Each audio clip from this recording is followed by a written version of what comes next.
ஓம் நமோ பகவதே வாசுதேவாய.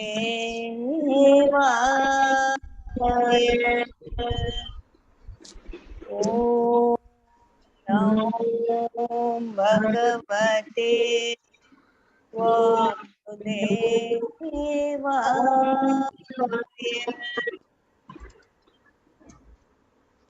ஓம் நமோ பகவதே వాసుదేవాయ. మీరు మ్యూట్ చేయండి. I'm doing it.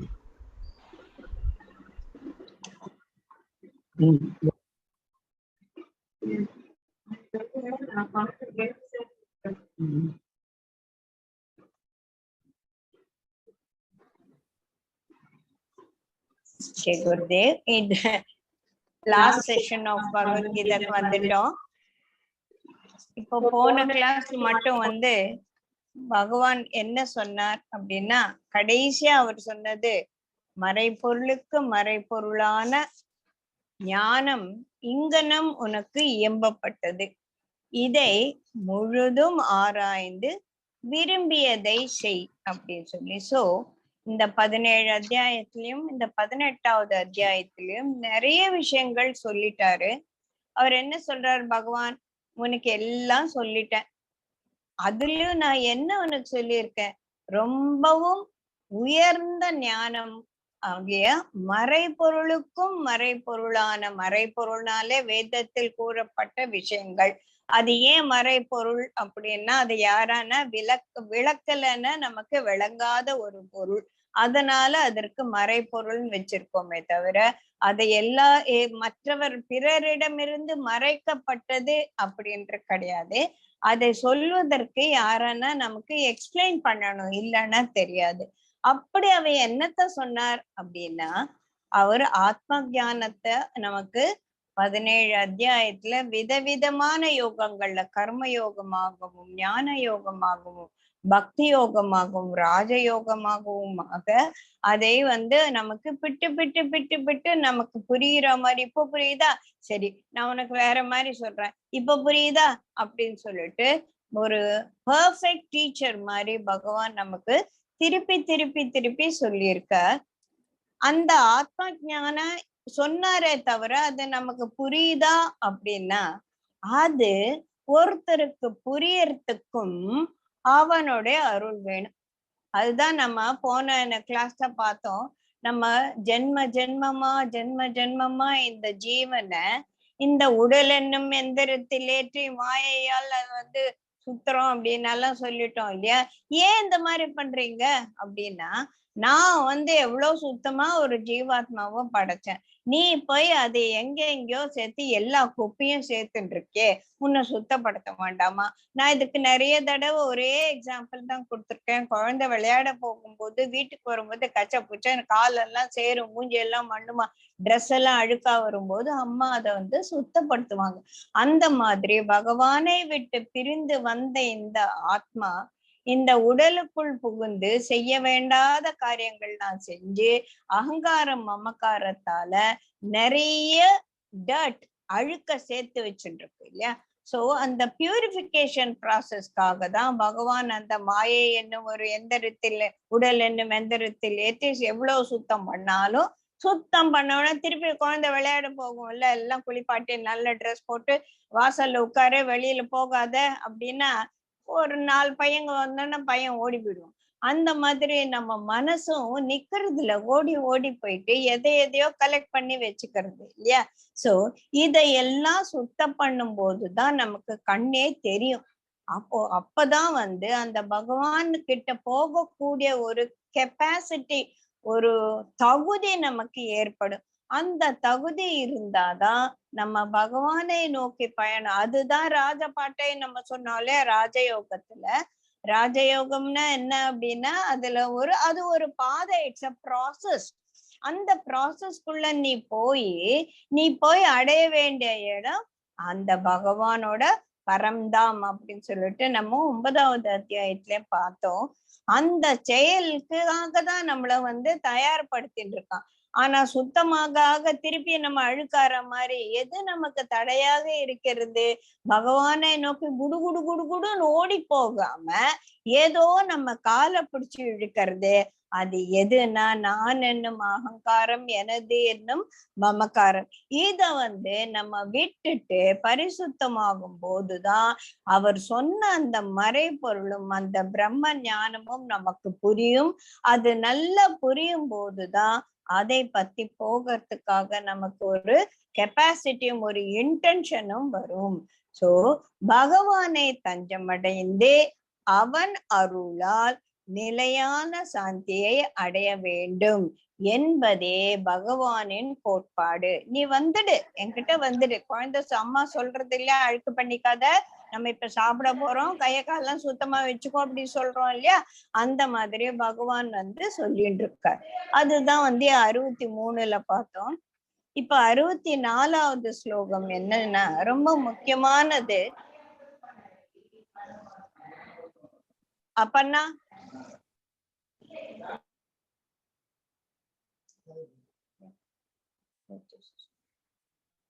64வதுல சர்வகுஹ்யம் உத்தமம் பூயக சுணு. திருப்பி நான் உனக்கு சொல்றேன், எத்தனை தடவை சொல்றேன், ஏன்னா நீ எனக்கு ரொம்ப பிரியமானவன் இல்லையா. நான் சொல்ல போற இந்த விஷயம் இப்ப ஒண்ணு சொல்ல போற, எல்லாத்தையுமா சேர்த்து வச்சுட்டு, அது பரமம் வசக.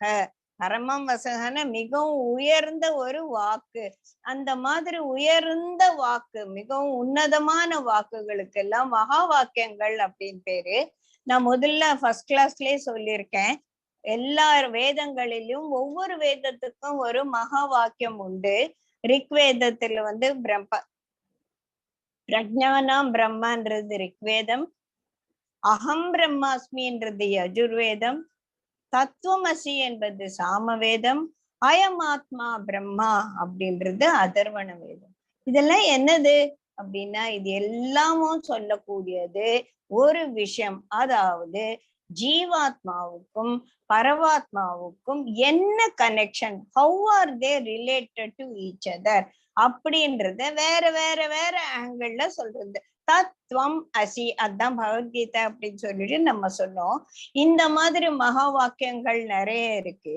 இப்போ பகவான், நான் உனக்கு, நீ எனக்கு ரொம்ப பிரியமானவன் இல்லையா, இஷ்டோஸ், நீ எனக்கு ரொம்ப பிடிச்சவன், அதனால உனக்கு ஒரு திருடமான ஒரு வாக்கியம் நான் சொல்ல போறேன். அது எப்பேற்பட்ட வாக்கியம்? சர்வகுக்கியம், எல்லா ரகசியங்களுக்கும் மேலான ரகசியம்.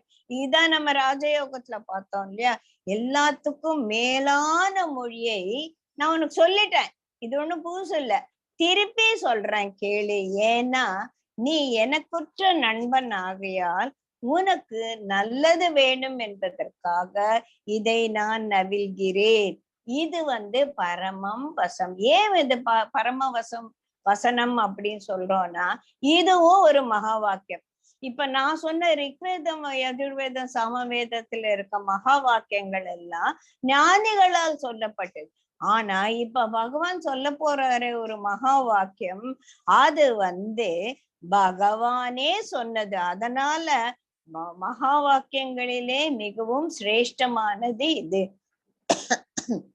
அது என்ன அப்படின்னா, அத நான் ஏன் உனக்கு சொல்றேன்னா, அது உனக்கு நல்லதை தரப்போகிறது.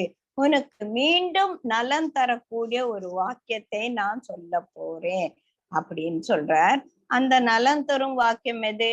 இது மிகவும் ஒரு நல்ல ஒரு ஸ்லோகம். இது நம்ம மனப்பாடம் பண்ணி வச்சுக்கிறது ரொம்ப ரொம்ப முக்கியம். மன் மனாபவ மத் பக்தோ மத் யாஜி மாம் நமஸ்குரு மாம் ஏவ ஏஷ்யசி சத்தியம் தே பிரதிஜான பிரியோசி மே. நீ எனக்கு பிரியமானவன், அதனாலதான் சொல்றேன். இப்போ அர்ஜுனன் மட்டும்தான் பிரியமானவனா கிடையாது. இது இன்னொரு மகா வாக்கியம். எது? நீ எனக்கு பிரியமானவன். இந்த நீ யார பார்த்து சொல்றாங்களோ அவங்க பகவானுக்கு பிரியமான. இப்ப நம்ம இங்க இருந்து படிக்கிறோம் அப்படின்னா, நீ எனக்கு மிகவும் பிரியமானவன். இது யாரு கேட்டுட்டு இருக்காங்க? நான் கேட்டுட்டு இருக்கேன், நீங்க கேட்டுட்டு இருக்கீங்க, நீங்க கேட்டிருக்கீங்க, நம்ம எல்லாரும் கேட்டுக்கிட்டு இருக்கோம். அப்ப அந்த நீ என்ற அந்த செகண்ட் பர்சன் வந்து எல்லாரையும் குறிக்கும். அப்போ செகண்ட் பர்சனா நீ இருக்கும்போது அந்த ஃபர்ஸ்ட் பர்சனான பகவான் சொல்றது சத்தியம். அது என்ன சத்தியம்?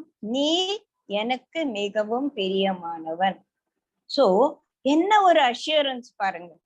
நம்ம எல்லாம் அட உனக்கு என்ன பிடிக்குமா? ஆமா, உன்னை எனக்கு ரொம்ப பிடிக்கும்.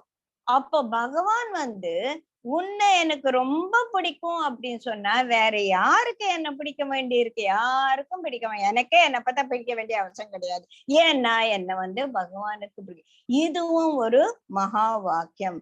மன்மனா பவ, என்னிடம் மனத்தை வைத்தவனாய், மத் பக்தக, என்னிடம் பக்தி வைத்தவனாய், மத் யாஜி, என்னையே ஆராதிப்பவனாய், பவ ஆவாய். எப்போ? என்னை நமஸ்காரம் பண்ணு, மாமேவ ஏஷ்யசி, அப்போ நீ என்னையே வந்து சேருவாய். அகம் தே சத்தியம் பிரதிஜானே, உனக்கு இத வந்து நான் பிரதிஜ்ஞை பண்றேன். குருஜி சொல்றாரு I'll give you a cover promise அப்படின்னு சொல்லுவார்ல, அந்த மாதிரி உனக்கு நான் பிரதிஜ்ஞை பண்ணி இந்த சத்தியத்தை சொல்றேன். எதை? நீ மன்மனாபவ மத்பக்தோ மத்யாச்சியா இருந்து என்ன நீ வந்து சரணடைந்து என்ன நமஸ்காரம் பண்ணி என்ன நீ வணங்குபவனா ஆயிட்டேன்னா எங்க போவ? என்கிட்டேதான் வருவேன். இதற்கு வந்து நான் உனக்கு ப்ராமிஸ் பண்றேன். முதல்ல உனக்கு நல்லது என்னன்னு சொன்னேன், மகாவேதத்தை உனக்கு சொல்லியிருக்கேன், அது பிரகாரம் நடந்துக்கோ அப்படின்னு சொல்லிட்டு ஏன் இதை உனக்கு நான் திருப்பி சொல்றேன்னா இது உனக்கு நலம் தரும். என்ன நலத்தா சார் தரும்? உறுதியான ஒரு நலத்தை தரும். என்ன நலம் அது? இந்த மாதிரி பண்ணானா the good will happen to you. What is the good? You will reach me. இது எப்படி? ஆமா, I will give you a cover promise. நான் உனக்கு இத உறுதியா சொல்ல. பகவான் உறுதியா சொல்லிட்ட அப்புறமா அதை நம்மளால கேள்வி கேட்க முடியுமா? அதுதான் 65வது. என்பால் மனம் வைத்து என்னிடம் பக்தி பூண்டி என்னை ஆராதித்திடுவாய், என்னை வணங்கு, என்னையே அடைவாய். உனக்கு உறுதி கூறுகிறேன், எனக்கு நீயவனே நீயே. நீ எனக்கு ரொம்ப பிடிக்கும், அதனால உனக்கு. அப்ப எனக்கு இல்லையா என்ன பகவானுக்கு ரொம்ப பிடிக்கும், அதனால எனக்கும் இந்த ப்ராமிஸ். உன்னை பகவானுக்கு ரொம்ப பிடிக்கும், அதனால உனக்கும் இந்த ப்ராமிஸ் அப்படின்னு சொல்லிட்டு அந்த நீ என்ற இடத்த எல்லாரும் நம்மள வச்சுக்கணும். எடுத்துன்னு போய் அவ்வளவுதான். அவங்க 2 பேர் பேசிக்கிறாங்க, நீ நீ அப்படின்னு. நான் தனியா நின்னா நான் அவனுக்கு இனியவன் என்பதை நான் வந்து ஒத்துக்கல, எனக்கு புரியல, நான் அதை விட்டு விலகி நிற்கிறேன். நம்ம விலகி இருக்க கூடாது. அப்பதான் அவனை அடைய முடியும். அவனை அடையணும் அப்படின்னா இப்ப நம்ம ஒரு ஊருக்கு போகணும், ரிஷிகேஷ் போகணும் அப்படின்னா ரிஷிகேஷ் போகணும்னு நினைச்சுட்டு இருந்து பிரயோஜனம் இல்லை. அதற்கான பாதை அதுதான். அதுல போகணும். எந்த ட்ரெயின் அங்க போகுமா, எந்த பிளைட் அங்க போகுமா, அதை பிடிக்கணும். அது வந்து the path to which we have to follow such that we reach Rishikesh. So அது நெறி. அதுல ஏறி நம்ம போனா எங்க போய் சேருவோம்? the goal. What is our goal? அதுதான் குறி. எது குறி? இங்க பகவானை அடைவது. இத நீ இப்போ நெறி என்னது? மன்மனாபவ மத்யாஜி மத் நமஸ்குரு, நீ என்னை சரணடைந்து விடு. அப்போ அதை நெறியா, இதுதான் நெறி. அவர் சொன்ன நெறி வந்து இதுதான். என்ன பண்ணணும்? என்பால் மனம் வைத்து என்னிடம் பக்தி பூண்டு என்னை ஆராதித்திடுவாய், என்னையே வணங்கு, என்னையே அடைவாய். இதெல்லாம் முதல் 2 லைன் வந்து நெறி, கடைசி லைன் என்னையே அடைவாய் என்பது குறி. இத நான் உனக்கு உறுதியா கூறுறேன் அப்படின்னு சொல்லிட்டு 65ல சொல்றாரு. சரி, இதெல்லாம் என்னன்னோ சொன்னியே, கர்மயோகன ராஜயோகன அப்படின்னு இப்படி சொல்லி இப்ப நான் என்னத்தை ஃபாலோ படுத்தி எனக்கு ஒரே குழப்பமா இருக்கு அப்படின்னா சர்வதர்மான் பரித்தேஜ்ய, எல்லாத்தையும் விட்டுடு. இது வந்து ரொம்ப சூப்பரான ஒரு விஷயம் பகவத்கீதையில சொல்லக்கூடியது. சர்வ தர்மான் பரித்யஜ, எல்லா தர்மத்தையும் விட்டுடு. அப்படின்னா நான் அதர்மி ஆகணுமா அப்படின்னா வந்து நம்ம குதிஷ்டமா கேட்க கூடாது. எல்லா தர்மத்தையும் விட்டு விடு அப்படின்னா இத பண்ணவா, நான் கோயிலுக்கு போய் பூஜை பண்ணது நல்லதா, இல்லைன்னா நான் தியானம் பண்றது நல்லதா, இல்ல வந்து நான் கர்மயோகியாவே வேலை பண்றது நல்லதா, ஏதாவனா பண்ணு, நீ கர்மயோகியா இருந்துதான் ஆகணும், அது முதலே சொல்லியாச்சு. நீ தியானம் பண்ணானா உனக்கு எல்லாத்தையும் சொல்லியாச்சு. இதெல்லாம் இது பண்ணுவா அது பண்ணுவா அப்படின்னு ஒரு டென்ஷன்ல ஐயோ ஐயோ ஐயோ ஐயோ நம்ம என்ன பண்ணணும்னு ஒரு கொதிப்போடு இல்லாம ஜஸ்ட் ரிலாக்ஸ், எல்லாத்தையும் விட்டுடு.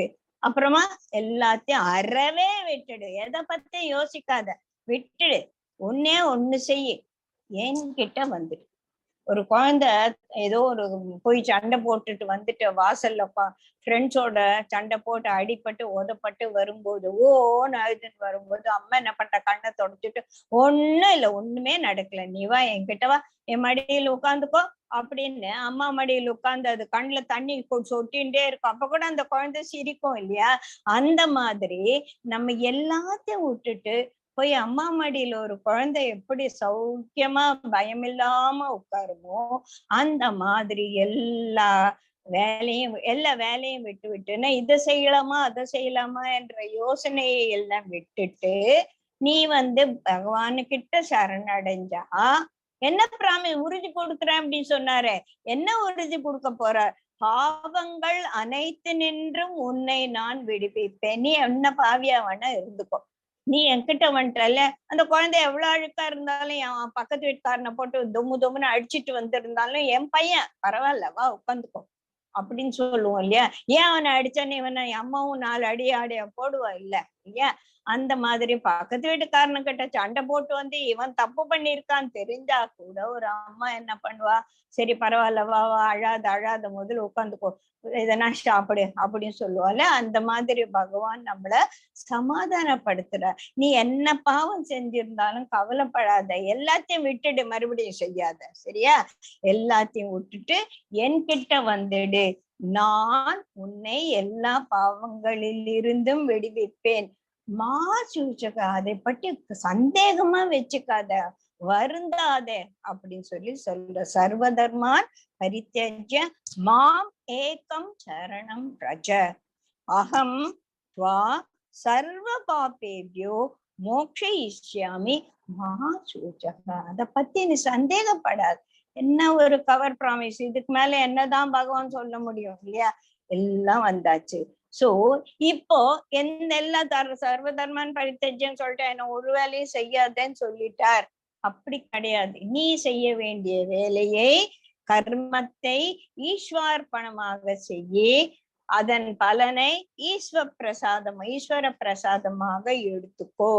அப்போ எதை நம்ம செய்யறோம்? கர்மயோகம். சோ இந்த கர்மயோகம் தான் நம்மள மாதிரி இருக்கக்கூடிய சம்சாரிகளுக்கு பண்ணக்கூடிய ஒரே யோகம். ஞான யோகமோ ராஜயோகமோ எல்லாத்தையும் விட்டுட்டு இந்த கர்மயோகத்தை நம்ம வந்து பகவான் சொன்ன மாதிரி உள்வாங்கிட்டு நம்ம செய்யும் போது அது வேற எதுவுமே இல்ல, அந்த கர்மயோகம் பக்தி யோகமாக மாறி சரணாகதியில தான் எடுத்துன்னு போய் விடுறது.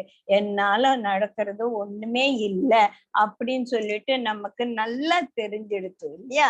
அதனால இந்த அடைக்கலம் புகுதல், சரணடைதல் என்று அப்படின்னா என்ன? குருஜி சொல்லுவாங்க, என்ன இருக்கு, என்ன வச்சுட்டு இருக்க? Nothing use, how can you relinquish anything? ஒண்ணுமே கிடையாது, என்கிட்ட ஒண்ணுமே இல்லை, என்னால என்ன பார்த்துக்கவும் முடியல, என் வாழ்க்கையில வரக்கூடிய இடர்கள் எல்லாம் எப்படி தாண்டி போறதுன்னு தெரியல. கவலைப்படாத, நீ என் கைய பிடிச்சுக்கோ, நான் உன்னை கூட்டின்னு போறேன், நீ தானே என் குருஜி அதே தானே சொல்ற. ஒரு அழகான ஒரு படம் இருக்கும், அருண் திருப்பி நாளைக்கு போடுப்பா, அதை பார்க்கலாம். கைய நீட்டுண்ட, give me all your worries. ஏன் நீ வச்சுட்டு இருக்க? நான் வாங்க இருக்கிறேன்னு சொல்றேன், நீ என்கிட்ட கொடுக்காம வச்சுட்டு அழறியே எதுக்கு அப்படின்னு குருஜி ஒரு அழகான படம் இருக்கும். கையை நீட்டுண்ட, கொடுத்துடு, உன்னோட கஷ்டத்தெல்லாம் எனக்கு கொடுத்துடு, நான் உன்னை காப்பாத்துறேன் அப்படின்னு சொல்லுவார். அந்த மாதிரி இவர் கவர் ப்ராமிஸ் கொடுத்துட்டார், உறுதிமொழி கொடுத்துட்டார். உன்னை எல்லா பாவங்களில் இருந்தும் நான் உன்னை விடுவிப்பேன். எப்போ? நீ என்னை சரணடையும் போது, இந்த சரணடைதல் என்பது மிகவும் ஈஸியான ஒரு வேலை. அத நம்ம செய்யாம நம்ம காலை பிடிச்சு இழுக்கிறது நம்மளோட அகங்காரம் மட்டும்தான். இப்போ இந்த சர்வதர்மான் பரித்தேஜன் எல்லா தர்மங்களையும் யார் விட்டாங்க அப்படின்னா, நம்ம 3 பேர் இருக்காங்க. யோகி ஒருத்தன் இருக்கான், பக்தன் ஒருத்தன் இருக்கான், ஞானி ஒருத்தன் இருக்கான் இல்லையா?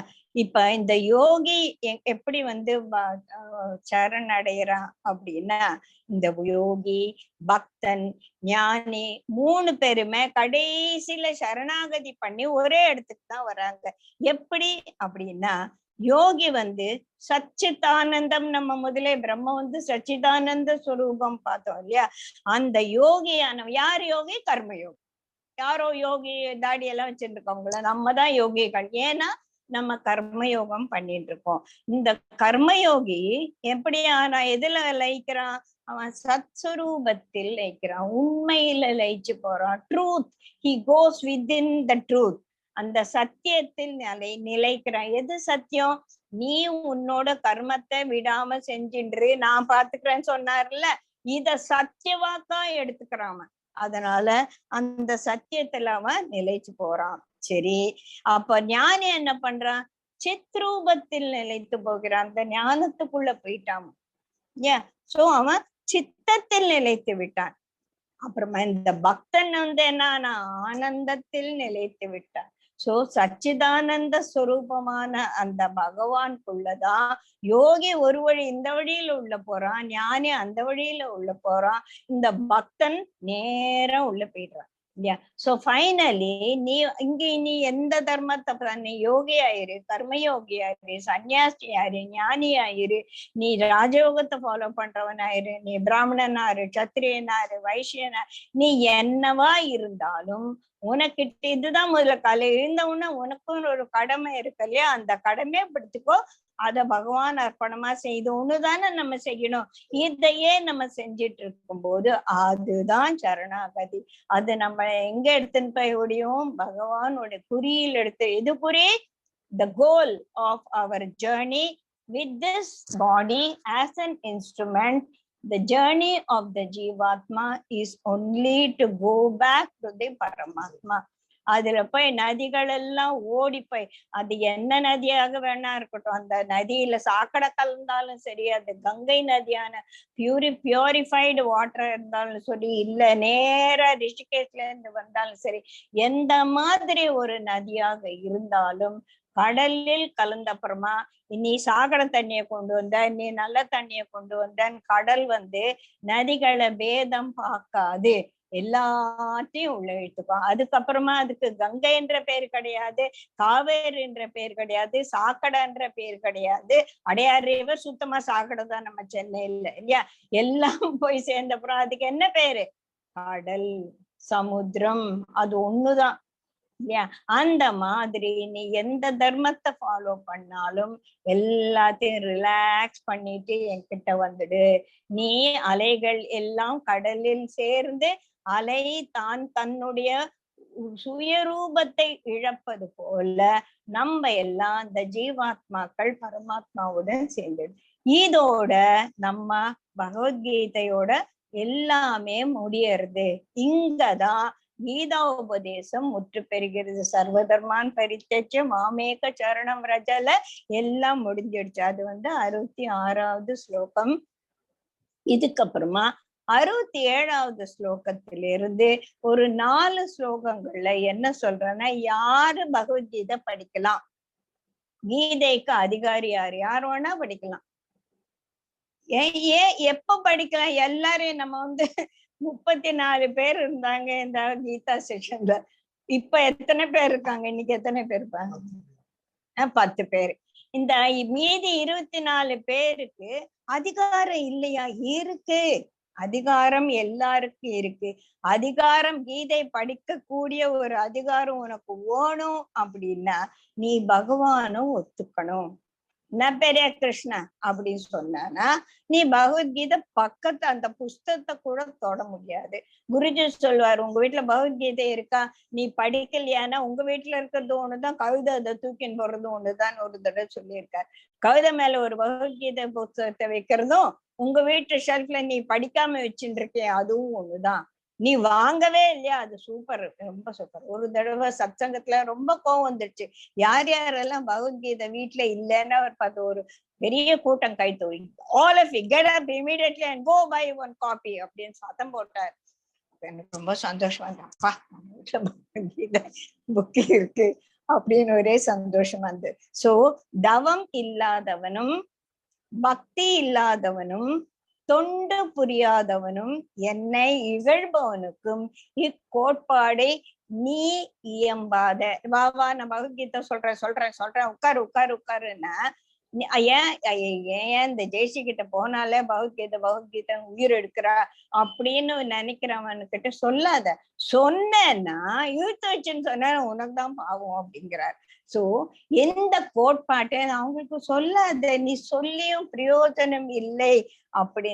அவங்களுக்கு கேட்கறதுக்கே இஷ்டம் இல்லை, கேட்கவே இஷ்டம் இல்லாதவனுக்கு மகாபாரதத்தை வரும். அவர் ஜெயநேமியை வியாசர் துரத்தி போய், நான் மகாபாரதம் 1,00,000 ஸ்லோகங்கள் எழுதியிருக்கேன்டா, நான் ஒரு மகாபாரதம் சொல்றேன் கேள். ஐயோ நீ 1,00,000 ஸ்லோகத்தை உட்காந்து சொல்லிட்டு இருந்தேன், எனக்கு போர் அடிக்க, நான் கேட்க மாட்டேன், எனக்கு நேரம் கிடையாது. சரி ஒரு 100 ஸ்லோகம், எனக்கு அதுக்கெல்லாம் சரி ஒரே ஒரு ஸ்லோகம் சொல்றேன், தயவு செய்து எனக்காக கேளு, ஒரு விஷயம் சொல்றேன், சரி சொல்லு. பாண்டவர்களுக்கும் கௌரவர்களுக்கும் யுத்தம் நடந்தது சொல்லிட்டு போயிட்டாரு. யோசிச்சா ஏன் யுத்தம் நடந்தது, அவங்க 2 பேரும் கசின்ஸ் தானே. இப்படி கேள்வி கேட்டு கடைசியில மகாபாரதம். அதனாலதான் நமக்கு வியாச பாகவதம் மகாபாரதம் நமக்கு இன்னைக்கு கிடைச்சிருக்குன்னு சொல்லுவார். அந்த மாதிரி நான் சொல்றேன்னா ஓடி போறவங்களுக்கு சொல்லி பிரயோஜனமே இல்லை. நான் நிறைய தடவை இந்த செஷன்ல எல்லாம் சொல்லியிருக்கேன். ஒரு 10 வருஷம் நான் பகவத்கீதை புக்கம் தான் எல்லாருக்கும் பர்த்டே கொடுத்துட்டு இருந்தேன். எல்லாரும் இப்ப கூட யார் கேட்டாலும் இந்த வேணு சுமதி நீங்க கொடுத்த பகவத்கீதை தான் நாங்க வச்சுக்கோம், நீங்க கொடுத்த பகவத்கீதை, இந்த பகவத்கீதை புக்கு நீங்க தான் கொடுத்த, எத்தனை தடவை படிச்சேன் அது வேற விஷயம், சரிங்களா? சோ அந்த மாதிரி நான் யார்கிட்ட கேட்டாலும் பர்த்டேக்கு எல்லாத்துக்கும் ஒரு 10 வருஷம் நாங்க டி நகர் ஒரு கடை இருக்கும், அங்க போகும்போதெல்லாம் 20-30 புத்தகத்தை வாங்கிட்டு வரும். இந்த மாதிரி பெரியம்மா கஷ்டமா சான்ஸ்கிரிட் எல்லாம் கூட இல்ல, எளிய தமிழில் பகவத்கீதைன்னு ஒரு புக்கே இருக்கு. அது நான் 50 புக்கு மேல எல்லாருக்கும் வாங்கி கொடுத்துருப்பேன். அது ஏன் அப்படின்னா அப்ப கொடுத்து கூட அவன் அந்த புக்கு எல்லாரும் என்னோட நீசுக்கு அவளுக்கே நான் 4 புக் கொடுத்துருக்கேன். 4 புக்கும் வீட்டுல இருக்கேன்னு ஒரு தடவை கூட படிச்சது கிடையாது. அந்த மாதிரி இல்லாதவங்களுக்கு நீ பகவத்கீதையை சொல்லாதே அப்படின்னு சொல்ற. அவங்களுக்கு கேட்கவே இஷ்டம் இல்லை, நீ ஏன் காய்ன்னு கத்தின்னு இருக்க அப்படின்னு சொல்றாரு. சோ அதை தவிர இந்த பகவத்கீதையை நீ மத்தவங்களுக்கு ஒரு ஈஸ்வர கைங்கரியமா பண்ணிப்ப. அதுதான் நம்மளாம் பண்ணிட்டு இருக்கோம். ராத்திரி 9 மணிக்கு உட்காந்து ஏன் படிச்சுட்டு இருக்கோம் அப்படின்னா, மிக ஆழ்ந்த இந்த தத்துவத்தை என் பக்தர்கள் இடத்தில் உபதேசித்து என்னிடத்தில் மேலாம் பக்தி பண்ணுகிறவன் ஐயமின்றி என்னையே அடைவான். நம்மெல்லாம் நேரா பகவான் கிட்டதான் போறோம். Don't we feel it now? எல்லாருக்கும் இப்ப நம்ம நிம்மதியா இருக்கிறது ஃபீல் பண்றோம் இல்லையா? நம்மள இந்த 1 மணி நேரம் இந்த இது 35வது செஷன் நினைக்கிறேன். இந்த 35 செஷன் அட்டென்ட் பண்ணவங்களுக்கு இந்த 1 மணி நேரம் ஆனந்தமா இருந்ததா இல்லையா? Right? Can you just show me hands? Yes, ஆனந்தமா இருந்தது இல்லையா? அப்படின்னா ஆனந்தம் என்பதே சச்சிதானந்த ஸ்வரூபமே அந்த பகவான் தானே. சச்சிதானந்த ஸ்வரூபமே பிரம்மந்தான். அப்பப்ப நம்ம பிரம்மத்தில் லயித்து போயிட்டு இருக்கோம். அப்ப அவர் சொல்றது என்னிடம் மேலாம் பக்தி பண்ணுவோம் ஐயம் என்று என்னையே அடைவான்றது நம்ம எல்லாம் எக்ஸ்பீரியன்ஸ் பண்ணியாச்சு இல்லையா? இது 68வது. அடுத்தது 69வது ஸ்லோகத்துல என்ன சொல்றாருன்னா, இது அதை விட ரொம்ப ஸ்லாகியமானது. மாந்தருள் எனக்கு விருப்பமான செயல் புரிபவன் அவனை விட வேற இல்லை. நீ யாருக்கெல்லாம் பகவத்கீதை படி வா, சேர்ந்து உட்கார்ந்து ஒரு சத்சங்கத்துல படிக்கிறோமோ, இந்த கூட்டத்தை பார்த்தா பகவானுக்கு ரொம்ப பிடிக்குமாமா. அப்ப நம்மளெல்லாம் பார்த்தா பகவானுக்கு எவ்வளவு பிடிக்கும், எவ்வளவு சந்தோஷமா இருக்கு இல்லையா, நிம்மதியா இருக்கு இல்லையா. மாந்தருள் எனக்கு விருப்பமான செயல் புரிபவன் அவனை விட வேறு யாரும் இல்லை. யாரு? உட்கார்ந்து பகவத்கீதை படிக்கிறானே, உட்கார்ந்து பகவத்கீதை எல்லாருக்கும் சொல்லிட்டு இருக்கானே. இதுல ஒரு விசேஷமான ஒரு இது என்ன, தனக்கு என்று கற்பவனை விட பிறருக்கு பயன்படுமாறு புகட்டுவதற்காக கற்பவன் நன்கு கற்கிறான். சோ ரிஷிஜின்னு ஒரு சீனியர் டீச்சர், அவர் அப்படிதான் சொல்ற, first learn, then learn to teach, then teach, then teach to teach. இதுதான் ப்ராசஸ். ஃபர்ஸ்ட் நம்ம படிக்கணும். நம்ம படிக்கும் போது இது மத்தவங்களுக்கு சொல்லும் போது எப்படி புரிய வைக்கிறதுக்காக சொல்லும் போது படிக்கணும். நானா உட்கார்ந்து படிச்சுட்டு புக்கத்தை மூடி வச்சுட்டு போறதை விட இதை நாளைக்கு அவங்களுக்கு சொல்லணும், இதை நாளைக்கு கிளாஸ் இதை இப்படி எக்ஸ்பிளைன் பண்ணணும் அப்படின்னு சொல்லிட்டு நான் படிக்கும்போது அந்த கருத்துக்குள்ள நான் டீப்பா போறேன். அந்த டீப்பா போய் அப்போ அது அந்த கருத்து, அந்த உண்மை, அந்த நாலேஜ் தன்மயமாறுது அப்படின்னு சொல்லி it becomes my knowledge. It becomes my knowledge. Then I am giving what I have understood to people. So அந்த மாதிரி ஒரு நோக்கத்துல படிக்கும் போது டீச்சர்ஸ் எல்லாம் அப்படித்தானே படிப்பாங்க. நாளை கிளாஸ் எடுக்கணும்னா அதை எடுக்கிற மாதிரி நம்ம ப்ரிப்பேர் பண்ணணும் இல்லையா. சோ கற்பவனை விட மற்றவங்களுக்கு பயன்படுமாறு அதை சொல்லுவதற்காக ஒருத்தன் அவன் எல்லாரும் விட மிகவும் சிரேஷ்டமானவன். பிறருக்கு புகட்டும் பொழுது தனது அறிவு தெளிவடைது. எவ்ரி டைம் 6th டைம் நான் சொல்லிட்டு இருக்கேன். ஒவ்வொரு தடவை, அதை விட நான் நிறைய தடவை படிச்சுக்கிறேன். ஒவ்வொரு தடவை படிக்கும் போதும் we go deeper into understanding this மறைபொருள். அது நம்ம எல்லாம் கண்கூடா நம்ம we experience that இல்லையா. அதுதான் இங்க சொல்றாங்க. 70வது தர்மம் நிறைந்த, இது ரொம்ப முக்கியமானது. இந்த சம்பாஷணையை இன்னும் யார் யார் கற்கிறார்களோ அவன் என்ன வணங்குறான். எப்படி? பூஜை பண்ணல, ஞான யஜ்ஞத்தால் என்னை வழுதுகிறான். ஞான யஜ்ஞம்னா நம்ம பார்த்திருக்கோம் இல்லையா. சோ இந்த ஞான யஜ்ஞன்ற இதை படிக்கணும், இந்த கருத்துக்களை நான் புரிந்து கொள்ளணும் அப்படின்றது ஒரு யாகமா பண்ணி இந்த பகவத்கீதைய அண்டர்ஸ்டாண்ட் பண்ணிக்கிறானே, அவன் அந்த ஞான யஜ்ஞத்தால என்னை வழிபடுகிறான் அப்படின்னு சொல்லி பகவான் சொல்றார். தர்மம் நிறைந்த நமது இந்த சம்பாஷணையை இன்னும் யார் யார் கற்கின்றனரோ அவன் ஞான யஜ்ஞத்தால் அவன் நான் ஆராதிக்கப்படுபவன் ஆவேன். அவனுடைய ஞான யஜ்ஞத்தால் நான் ஆராதிக்கப்படுபவனாக ஆகிறேன். இது என்னுடைய கோட்பாடுன்னு சொல்லிட்டாரு. அப்ப என்ன, யாரெல்லாம் பகவத்கீதை படிக்கும் போது வாட் ஆர் வி டூயிங், ஞான யஜ்ஞத்தால பகவான ஒரு யாகமா இத பண்ணிட்டு இருக்கோம் அப்படின்னு சொல்லிட்டு புரியுறது. தர்மம் நிறைந்த நமது இந்த சம்பாஷணையை இன்னும் யார் கற்கின்றானோ அவனால் ஞான யஜ்ஞத்தால் நான் ஆராதிக்கப்படுபவன் ஆவேன். இது என் கொள்கை அப்படின்னு சொல்லிட்டு 71வது. சரி, உனக்கு படிக்க முடியல, மத்தவங்களுக்காக சொல்ல முடியல, கேக்குறியா, உட்கார்ந்து கேக்குறியா, அது எப்படி சொல்லு நான் கேக்குறேன் அப்படின்னு இல்லாம ஊக்கம் கொண்டு அடடா என்ன ஒரு நல்ல விஷயம், என்ன ஒரு அற்புதமான விஷயமா இருக்கு அப்படின்னு அதுல ஈடுபாடுடன் அந்த ஞானத்தை அவமதிக்காது இதை கேட்கவாவது செய்யும் மனிதனும் விடுதலை உற்றவன் நல்வினையாளர்கள் எய்தும் நல்ல உலகங்களை அடைவான். இப்ப நீ பகவத்கீதை படிச்சா உனக்கு புண்ணியம், பகவத்கீதையை மத்தவங்களுக்கு சொல்லு கொடுத்தா அதை விட புண்ணியம். அந்த சத்சங்கத்துல இருக்கிறவங்க எல்லாரும் புண்ணியம் செஞ்சவங்க.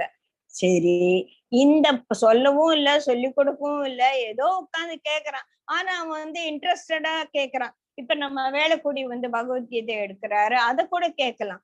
பரமயோ வேதாந்தா ஒரு சொசைட்டி இருக்கு, அவங்க சொல்றாங்க. பார்த்த சாரதியோட அதெல்லாம் நம்ம கேட்கலாம். கேட்டா கூட அந்த கேக்குறிய நீ எப்பனா ஒரு தடவை ஃபுல்லு பகவத்கீதை யாரா சொல்ல கேட்டிருக்கியா? கேட்டிருக்கேனே, வெரி குட். அப்ப நீயும் மேல் உலகத்துல நல்லது செய்தவர்கள் அடையக்கூடிய அந்த நல்ல உலகங்களே அவன் அடைவான் அப்படின்னு சொல்லிட்டு பகவான் தன் வாயால சொல்றார். சரி, இதெல்லாம் நான் சொன்னேனே, கேட்டியா? இப்ப யார்கிட்ட பேசுறாரு? அர்ஜுனன் கிட்ட சொல்றார். பார்த்தா, ஒருமையுடன் உன்னால் இது கேட்கப்பட்டதா? நல்லா கேட்டியா? நான் சொன்னேன் இல்லையா? எல்லாம் கேட்டுண்டியா? தன்னஞ்சயா, உனது அறியாமையான மயக்கம் அழிந்ததா? இது ஆரம்பிச்சதே அவனோட டெல்யூஷன் இல்லையா? முதல்ல நம்ம சொன்னோம்ல, Bhagavad Gita started in with 3 things: மோகம், அதுக்கப்புறமா டெல்யூஷன்,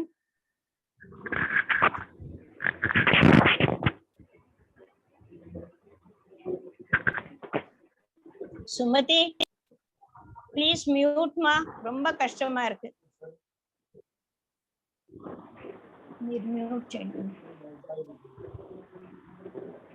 சோ முதல்ல ஆரம்பிச்சதே அவனோட குழப்பத்துலதான் ஆரம்பிச்சது இல்லையா? சோ குழப்பமா இருக்கிறவனுக்கு தானே நம்ம வந்து புத்தி சொல்ல ஆரம்பிச்சோம். சரி, நீ கேட்டுண்டியா? நான் சொன்னதெல்லாம் உன்னோட குழப்பம் தீர்ந்ததா? எதுக்காக நான் சொல்ல ஆரம்பிச்சேன்? நீ குழம்பி போயிட்டு இருந்த. நீ என்னோட நண்பன். இப்ப நம்மளோட ஃப்ரெண்ட்ஸோ இல்ல நம்மளோட குழந்தைங்களோ, நம்ம பொண்ணு ஏதோ நமக்கு ரொம்ப வேண்டியவங்க வந்து ரொம்ப குழப்பத்தில் இருந்தா நம்ம வந்து we will take it as our responsibility to explain things to him. சரி சரி, இப்ப கேட்டுண்டியா? சரியாச்சா? மனசு நிம்மதியாச்சா? கொஞ்சம் விட்டு அப்படின்னு சொல்லிட்டு நம்ம எல்லாத்தையும் சொல்லிட்டு, பரவாயில்ல புரிஞ்சுதா நீ, உனக்கு எல்லாம் சரியாயிடும், கவலைப்படாத அப்படின்னு நம்ம சொல்லுவோம் இல்லையா? அந்த மாதிரி கேக்குறார் பகவான். முழுமையுடன் நல்லா கேட்டியா? கேட்டுண்டு உன்னோட குழப்பத்துல ஆரம்பிச்சோமே, குழப்பமெல்லாம் சேர்ந்துதா உன்னோட மயக்கம்னா இங்க வந்து டெல்யூஷன் மறைந்ததா அப்படின்னு கேட்டாரு. இப்படி கேட்ட உடனே எப்படி இருக்கும் ஒருத்தனுக்கு? ஆஹா, இந்த மாதிரி நம்ம குருஜி வந்து நம்மளை கேக்குற மாதிரி கேக்குற. சோ அர்ஜுனனுக்கு வந்து ரொம்ப சந்தோஷமாயிடுச்சு. சோ இதுதான் லாஸ்ட் பகவான் சொன்னது. அதுக்கப்புறமா அர்ஜுன உவாச்ச நஷ்டோ மோக, என்னுடைய மோகம் நஷ்டமானது. அடுத்தது ஸ்மிருதி லப்தா, என்னோட ஞாபகம் எனக்கு வந்துடுச்சு. அப்படின்னா நீ என்ன இவ்வளவு நாள் கோமால இருந்த? இல்ல, குழப்பமான ஒரு மனநிலையில இருக்கும்போது நம்ம புத்தி சரியான செயலை செய்யாது, தப்பா முடிவெடுப்போம், தப்பா பேசுவோம். அந்த மாதிரி குழப்பத்துல நான் என்னை மறந்த நிலையில் இருந்தேனே, அதுல இருந்து நான் தப்பித்து என்னுடைய ஸ்மிருதி, என்னோட ஞாபகத்தை நான் அடைந்து விட்டேன். அதுக்கப்புறம் ஸ்திதஹ அஸ்மி, நான் ஸ்டெடி ஆயிட்டேன். இப்ப எனக்கு ஒண்ணும் குழப்பமே இல்லை. இப்ப நீ என்ன சொல்லு, நான் செய்வேன். கதஹ சந்தேக, என்னோட சந்தேகம் எல்லாம் போயிடுத்து. ஹரிஷே வசனம் தவ, இதுதான் ஃபைனல் சரணாகதி. நீ என்ன சொல்றியோ அது செய்யற. நீ போய் சண்டை போடுங்கிறியோ போடுறேன், இல்ல ஓடி போங்கிறியோ செய்யறேன். நீ என்ன சொல்றியோ அது நான் செய்யறேன் அப்படின்னு வந்து சொல்றா. இது ரொம்ப அருமையான ஒரு ஸ்லோகம். நஷ்டமோ அச்சுதா. இப்ப வந்து கிருஷ்ணரை அவர் எப்படி கூப்பிடுறார்? அச்சுதான்னு கூப்பிடுறார். நான் சொல்லியிருக்கேன்ல, ஒவ்வொரு பேருக்கும் அந்த இடத்துக்கு ஏத்த மாதிரி ஒரு வியாக்கியானம் உண்டு. நம்ம அவ்வளவு டீட்டெயிலா நம்ம போனது இல்லை. இங்க வந்து அச்சுதா அப்படின்னா, அச்சுதன் என்ன, ஒரு high after attaining a higher state he will never slip from that. அந்த மாதிரி ஒரு கேரக்டருக்கு தான் அச்சுதன் அப்படின்னு பேரு. நம்ம குழந்தைங்களுக்கெல்லாம் அந்த மாதிரி அழகான பேர்லாம் வச்சிருக்கலாம். அச்சுதன் என்பது பெருநிலை நின்று பிறழாதவன். யாரு? பகவான். அவர் எந்த பெரிய நிலை, அதுல இருந்து அவர் பகவான் பண்ணது தப்பு அப்படின்னு நம்மளால சொல்ல முடியுமா? முடியவே முடியாது. அதனால அவனை பகவான அர்ஜுனன் இங்க அச்சுதா அப்படின்னு சொல்லி கூப்பிடுறாரு. அதுக்கப்புறம் மோக நஷ்டக, என்னோட மோகம் அழிந்தது. இனிமேல எனக்கு டெல்யூஷன் கிடையாது. இனிமேல நான் வந்து ரைட்டா தப்பா அப்படின்னு குழம்பவே மாட்டேன். ஏன்னா கரிஷே தவவசம், நீ என்ன சொல்றியோ அதுதான் நான் செய்ய போறேன். இதுதான் கம்ப்ளீட் சரணாகதி. சுமிருதி மயா லப்தக, ஞாபகம் என்னால் அடையப்பட்டது. அதாவது நான் குழம்பி போயிருந்தேன் அப்படின்றது இரண்டாவது மோகம். என்னோட மோகம் போச்சுன்றது முதல் வாக்குறுதி வாக்கு. ரெண்டாவது என்னோட ஞாபகம் வந்து எனக்கு வந்துடுச்சு, என்னோட புத்தி தடுமாறிட்டு இருந்துச்சு, அது எனக்கு சரியாயிடுச்சு. இது எதனால வந்தது? பிரசாதா, உன்னுடைய பிரசாதமாக எனக்கு இது வந்தது. இது மூன்றாவது வாக்கு மூலம். ஸ்திதக அஸ்மி, நான் ஸ்டெடியா இருக்கேன். இப்போ நான் இனிமேல வந்து டில்லி டாலியா பேச மாட்டேன், குழம்ப மாட்டேன், நான் வந்து வருத்தப்பட மாட்டேன். I will do my duty அப்படின்னு சொல்றது அடுத்த வாக்குறுதி. ஞானம் அங்கனம். இந்த மாதிரிதான் நம்மளோட இப்ப வந்து பகவான் சொன்னதெல்லாம் அர்ஜுனன் புரிஞ்சுண்டான். புரிஞ்சுட்டு அந்த ஞானத்துல அவன் ஸ்திரமா ஆயிட்டான். அந்த மாதிரி நாமும் இந்த பகவத்கீதையை படிச்சு இந்த ஞானத்தை புரிஞ்சுண்டு இதுல மறக்காம நம்ம ஃபாலோ பண்ணி அதுல உறுதியாக இருக்கணும். அப்ப நம்மள என்ன ரெண்டாவது அத்தியாயத்தில் சொன்னாலே ஸ்தித பிரஜன், நம்ம எல்லாருமே ஸ்தித பிரஜனாக ஆயிடுவோம் அப்படின்னு சொல்றது. கதக என்னோட சந்தேகம், இது ரைட்டா அது ரைட்டா எல்லாம் போயிடுச்சு. கதக சந்தேகம், அது அஞ்சாவது வாக்குறுதி. தவ வசனம் கரிஷே, சொற்படி இனிமேல் நான் நடப்பேன் அப்படின்றது கடைசி வாக்குறுதி. இதோட கிருஷ்ணர் அர்ஜுனரோட சம்பாஷணை முடிவடைஞ்சது. இனி ஒரு 4 ஸ்லோகங்கள், ரொம்ப ஒரு பெரிய விஷயம் எல்லாம் ஒண்ணு கிடையாது. சஞ்சயன் வந்து அத முடிச்சு விடுறார் 74வது. இந்த மாதிரி வாசுதேவரும் மகாத்மாவான பார்த்தனுக்கும் இடையில் நிகழ்ந்த மயிர்கூச்சு உண்டு பண்ணும் அற்புத சம்பாஷணை நான் கேட்டேன். இப்ப நம்மளா எதை கேட்டு இருக்கோம்? வியாச பகவான் எழுதி வச்சதை படிச்சுட்டு இருக்கோம். ஆனா சஞ்சயன் பகவான் சொல்ல சொல்ல நேராவே கேட்டான். அதுதான் வந்து அவன் வந்து ரொம்ப சந்தோஷப்படான். அந்த சம்பாஷணையை நான் கேட்டேன். அது மட்டும் இல்ல, அந்த 11வது அத்தியாயம் அந்த விஸ்வரூப தரிசனம் பார்த்தானே, அது இன்னும் அவன் மனசுல அப்படியே நிலைச்சிருக்கு. யோகேஸ்வர கிருஷ்ணனும் சாரி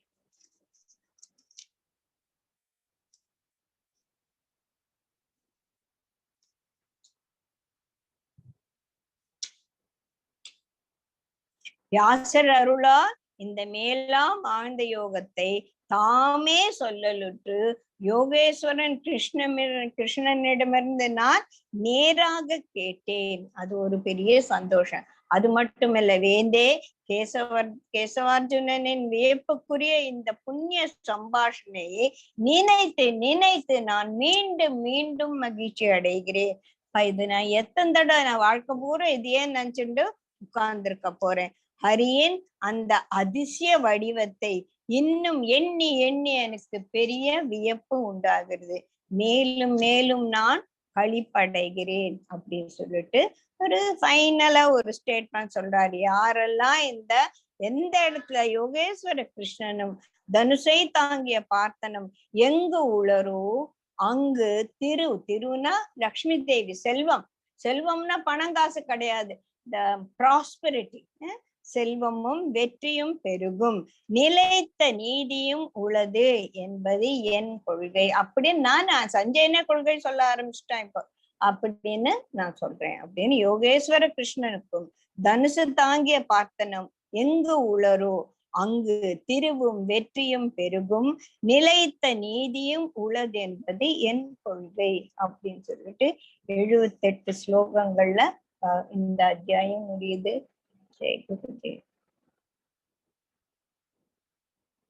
இப்ப இதுக்கு வந்து ஒரு முடிவுரை மாதிரி லலிகா வந்து கிருஷ்ணர் மேல ஒரு பாட்டு பாட போறாங்க.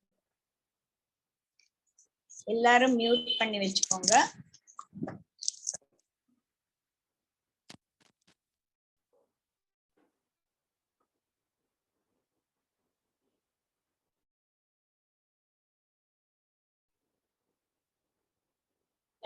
மைக்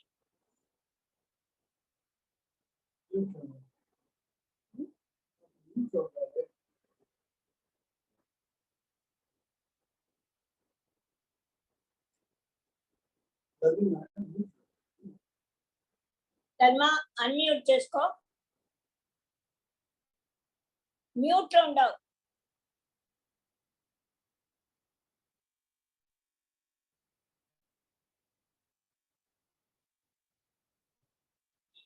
Salma, unmute చేసుకో. హలో వింటున్నా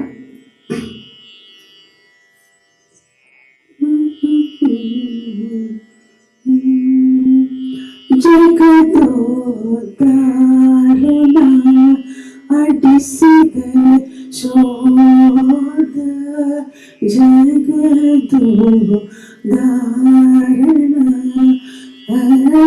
ಅಡಿಸಿದ ಶೋಧ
ಜಗದೋದ್ಧಾರಣ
Thank you, Lalma.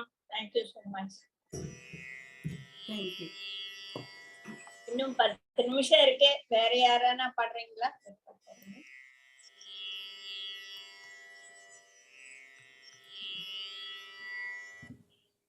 ஓகே, நம்ம ஆரம்பிச்ச இந்த 35 செஷன் வந்து அழகா முடிஞ்சது. எல்லாரும் வந்து மிகவும் கிருஷ்ணர் சொன்ன மாதிரி பக்தியோட வந்து எல்லாரும் உட்கார்ந்து கேட்டீங்க. ரொம்ப சந்தோஷம். Thank you so much.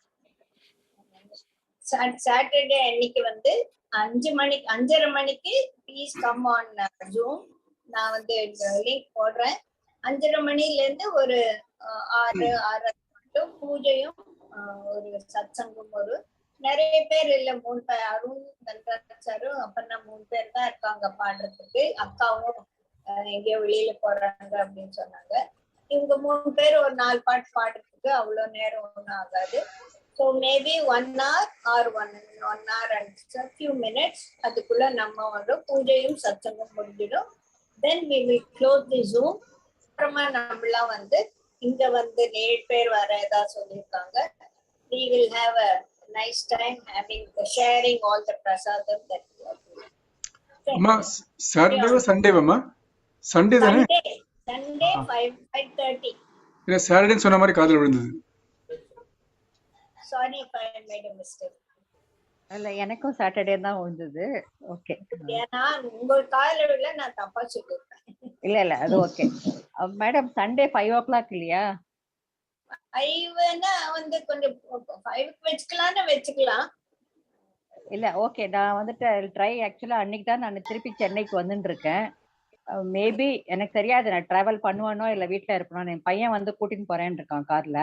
அவன் எப்ப வருவான்னு தெரியாது. இன்கேஸ் நான் டிராவல் பண்ணாலும் I will be attending zoom.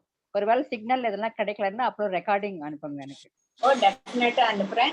You are coming from where? Chittoor. நான் அம்மாத்துக்கு வந்து சித்தூர் ஆந்திர பிரதேஷ்.